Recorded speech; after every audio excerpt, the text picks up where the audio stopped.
റിനു തൻ്റെ സീറ്റിലേക്കിരുന്നതും മിസിരി അവളുടെ തലക്കൊരു മേട്ടം കൊടുത്തു. ഇതെന്ത് അഭിനയമാടി, കെട്ടിയോനും കെട്ടിയോളും ആവുമ്പോൾ കുറച്ച് റൊമാൻസൊക്കെ വേണ്ടേ? ഇതെന്തോന്ന് ബ്ലാ ബ്ലാ ബ്ലാ.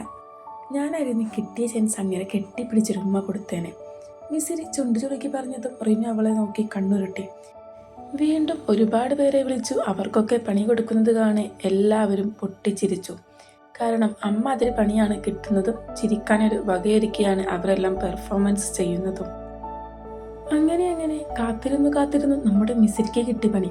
എന്താന്നല്ലേ, സീനിയേഴ്സിലെ ഒരാളുടെ കൂടെ കപ്പിൾ ഡാൻസ് കളിക്കാൻ.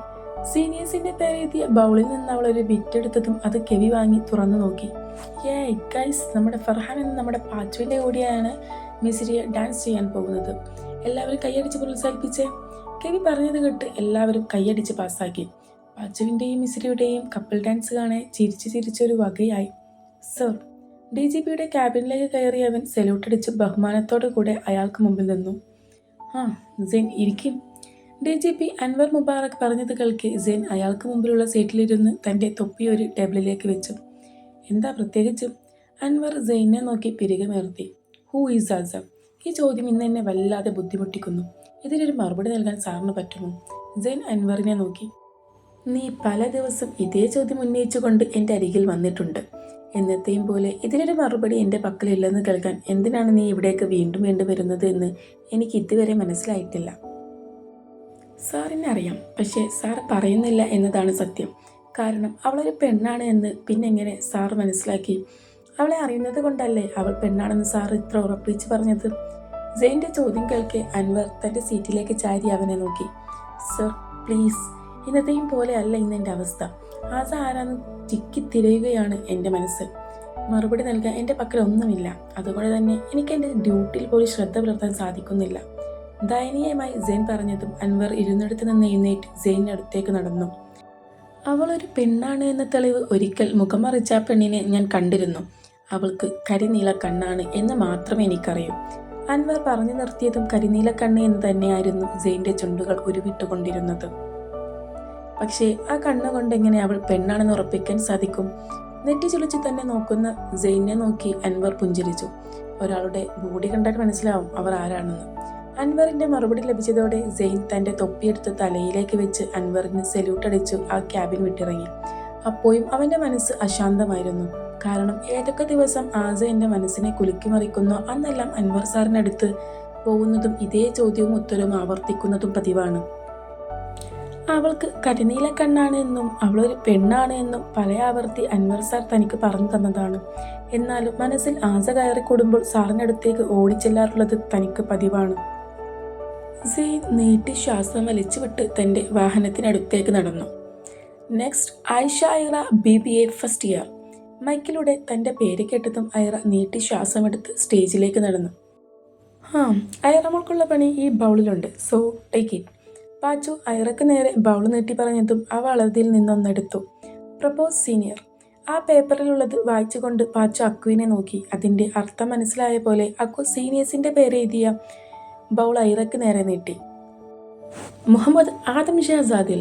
രണ്ടാമതും ഐറ എടുത്ത പേപ്പർ വാങ്ങി പാച്ചു വായിച്ചു. ഗൈസ്, നമ്മുടെ സ്വന്തം ചെയർമാനെ പ്രപ്പോസ് ചെയ്യാനാണ് നമ്മുടെ ഐറമോൾക്ക് കിട്ടിയത്. എല്ലാവരും കൈയടിച്ച് പാസ്സാക്കുക പിള്ളേരെ. കെവി വിളിച്ചു പറഞ്ഞതും അവിടെ കയ്യടിമേളം തുടങ്ങിയിരുന്നു. മോനെ ഷാസ്, ഓടിവാ സ്റ്റേജിലേക്ക്. റാമി പറഞ്ഞത് കേട്ട് ഒരു ചിരിയോടെ ഷാസ് സ്റ്റേജിലേക്ക് കയറി. അപ്പോൾ ഐറമോളെ, നിന്റെ ഈ കറുകറുത്ത കൃഷ്ണമണിയിൽ നിന്റെ പ്രണയം ഒളിപ്പിച്ച് ആരെയും വശീകരിക്കാൻ പറ്റുന്ന പുഞ്ചിരി ചുണ്ടിൽ വിരിയിച്ചു. നമ്മുടെ ഷാസിന്റെ ഹൃദയം പറിച്ചെടുക്കും വിധം റൊമാൻറ്റിക് ആയിട്ട് നമ്മൾ ചെയർമാനെ പ്രപ്പോസ് ചെയ്തേ. പാച്ചു പറഞ്ഞത് കേൾക്കെ ഐറ നിന്നിടത്ത് നിന്ന് അനങ്ങാതെ അവിടെ തന്നെ നിന്നു. ഐറ, നിന്നോടാ പറഞ്ഞത് ഷാസിനെ പ്രപ്പോസ് ചെയ്യാൻ. No way. തമാശക്ക് പോലും ഒരുത്തനെ ഐറ പ്രപ്പോസ് ചെയ്യില്ല. പിന്നെ സീനിയേഴ്സ് ആണെന്ന് കരുതി ജൂനിയേഴ്സിനോട് എങ്ങനെയും പെരുമാറാ എന്ന ചിന്ത ഉണ്ട്, അത് മാറ്റി വെച്ചേക്കും. അത്രയും പറഞ്ഞ് ദേഷ്യത്തോടെ ഐറ ഇറങ്ങിപ്പോയതും ഇവിടെ ഇപ്പം എന്താ സംഭവിച്ചത് എന്ന നിലക്ക് എല്ലാം കിളി പോയ പോലെ നിന്നു. അതെ കാക്കൂസ്, ഐറക്കുള്ള പണി ഞാൻ ചെയ്യണോ? ഐറ അല്ലല്ലോ നീ. റീനു വിളിച്ചു ചോദിച്ചത് കേൾക്കെ ഷാസ അവളെ നോക്കി പുരികമേർത്തിയതും അല്ലെന്ന നിലക്ക് അവൾ ചുമല് കൂച്ചി. പക്ഷേ കാക്കു, അവളെ പണി എന്തായാലും കൊടുക്കേണ്ടതാണല്ലോ. അവളാണെങ്കിൽ ഒരു പ്രത്യേക ടൈപ്പാണ്. എല്ലാവരോടും ഒന്നും കൂട്ടാവില്ല. അവൾ എപ്പോൾ എങ്ങനെ പ്രതികരിക്കുമെന്ന് പറയാൻ പറ്റില്ല. അതുപോലെ പ്രതികരിക്കുമ്പോൾ ധൈര്യമുള്ളവളാണെങ്കിലും പിന്നീട് മാറിയിരുന്ന് ടെൻഷൻ അടിക്കുന്ന ടൈപ്പാണ് അവൾ. എപ്പോഴും ഏതെങ്കിലും നോവലും കൊണ്ടാണ് പെണ്ണിൻ്റെ നടപ്പ്. കാരണം നോവൽസ് വായിക്കാൻ അവൾക്ക് ഒരുപാട് ഇഷ്ടമാണ്. പിന്നെ പ്രണയം എന്ന് പറയുന്നത് അവൾക്ക് ഇഷ്ടമില്ലാത്ത ഒന്നാണ്. സോ കല്യാണം പോലും കഴിക്കില്ലെന്ന വാശിയില്ല അവൾ. അവളെക്കുറിച്ച് പറയാനാണെങ്കിൽ ഇന്നൊന്നും തീരൂല. അതുകൊണ്ട് ഞാൻ ഇവിടെ നിർത്തി അവളെ വർണ്ണിക്കുന്ന പരിപാടി. റിനു പറഞ്ഞത് കേൾക്കി ഷാസിൻ്റെ ചുണ്ടിൽ അറിയാതെ ഒരു പുഞ്ചിരി നിറഞ്ഞു. സെയിൻ പോയതും അൻവർ കണ്ണടച്ച് തൻ്റെ സീറ്റിലേക്ക് ചാരി. ആസ പെണ്ണെ, നിന്നെ തേടുകയാണ് എല്ലാവരും. എന്ന് പിടിക്കപ്പെടും നിന്നെ എന്ന് എനിക്കൊരു ഐഡിയയുമില്ല.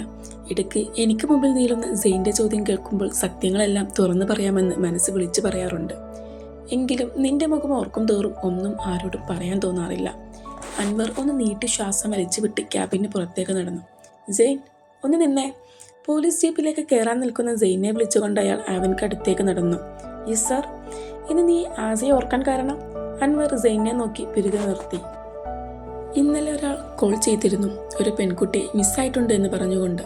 ഇന്നലത്തെ ഒരു ദിവസം മുഴുവനും ആ പെൺകുട്ടിയെ തിരയാൻ ആ ചെക്കൻ ഞങ്ങൾക്ക് സമയം തന്നു. എന്നിട്ടും ആ പെൺകുട്ടിയെ കിട്ടിയില്ലെങ്കിൽ ആസയുമായി കോണ്ടാക്ട് ചെയ്യാൻ പറഞ്ഞു. വാട്ട്? അവരെന്തിനാ ആസയുമായി കോണ്ടാക്ട് ചെയ്യാൻ പറഞ്ഞു? കോഴ്സ് മിസ്സായ ആ പെൺകുട്ടി ആസ കമ്പനി നോക്കി നടത്തുന്ന ഇവ മെഹക്കാണ്. സെയിൻ പറഞ്ഞത് കേൾക്കെ അൻവറിൻ്റെ ഉള്ളിലൊരു കൊള്ളിയാൻ മിന്നി. ആസ, നിനക്ക് വേണ്ടിയാണ് ഇവയെ അവർ പിടിച്ചോണ്ട് പോയത്. നിന്നെ തേടുകയാണവർ. ആരെന്ന് ചോദിച്ചാൽ എനിക്കും അറിയില്ല. ഒരുപാട് പേര് നിന്നെ തേടുന്നുണ്ട്. പക്ഷേ നിന്നെ സഹായിക്കുന്ന, നിനക്ക് വരുന്ന കോളുകൾ അറ്റൻഡ് ചെയ്യുന്ന പെൺകുട്ടിയെ അവർ കടത്തിക്കൊണ്ട് പോയിട്ടുണ്ടെങ്കിൽ അത് നിന്നെ അവർക്ക് മുമ്പിൽ എത്തിക്കാൻ വേണ്ടി മാത്രമാണ്.